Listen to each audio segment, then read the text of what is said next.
Hey everybody, this is Jan Hatchett, your favorite jewelry lady, and I thought today I would tell you about something I'm doing. I am going to go and be part of judging the local science fair at a private school that's not too far from my home.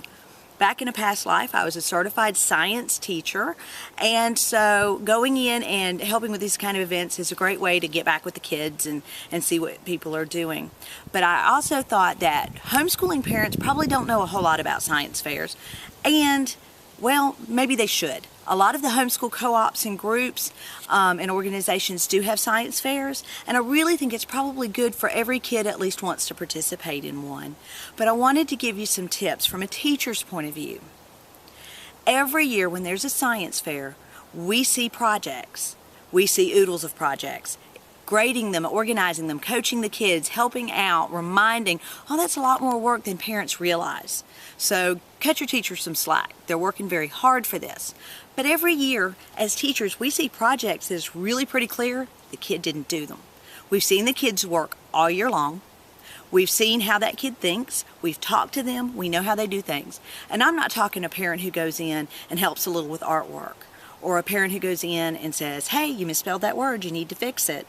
But when it's really clear that somebody with a college degree thought it was really fun to beat up on fifth graders by winning the science fair, guys, that's pretty ridiculous. And I know that usually the motivations behind that parents have for this are really pure and wonderful and good, but they don't get the results they want because most teachers either get angry about it or they think it's pretty pitiful and they feel sorry for a kid who didn't get to do their own project. So avoid those pitfalls. I know it's tempting. We all want our kid to be number one, but I want my kid to earn it. So let me go over with you some things that I'll be looking for as I judge this science fair projects. One, I want to see the scientific method. I don't necessarily have to see the best graphics, the most amazing graphs and charts.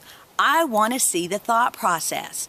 I want it to come down to the scientific method. And if you're not familiar with the scientific method, do yourself a favor and go on Google and look it up. It should be in the beginning of every decent textbook that you find for science, whether you're homeschooling or in public school. If it's not there, I would consider that a problem. Okay? But you want to see that the kid came up with a hypothesis, a question, something that needed to be proven or disproven. Now, usually it's good for them to prove it, but if you disprove it, that's still good science. It helps to know what doesn't work.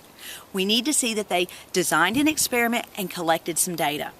Now, it may be that they did something very simple and they did it once or twice and they were able to say, this is what happened the first time I did it, this is what happened the second time I did it. With a more complex project, perhaps with an older child, you want to see that they did several trials and kept up and can graph their data. Okay?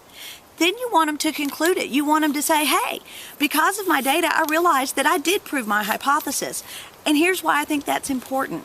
Or I looked at my data and realized I didn't change my hypothesis. Or I didn't prove my hypothesis, so I had to change it around a little bit to show what was accurate. Okay?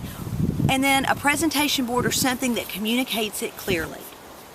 So parents, please don't fall in the trap of helping your children beyond coaching. I know you mean well, but it's really kind of embarrassing.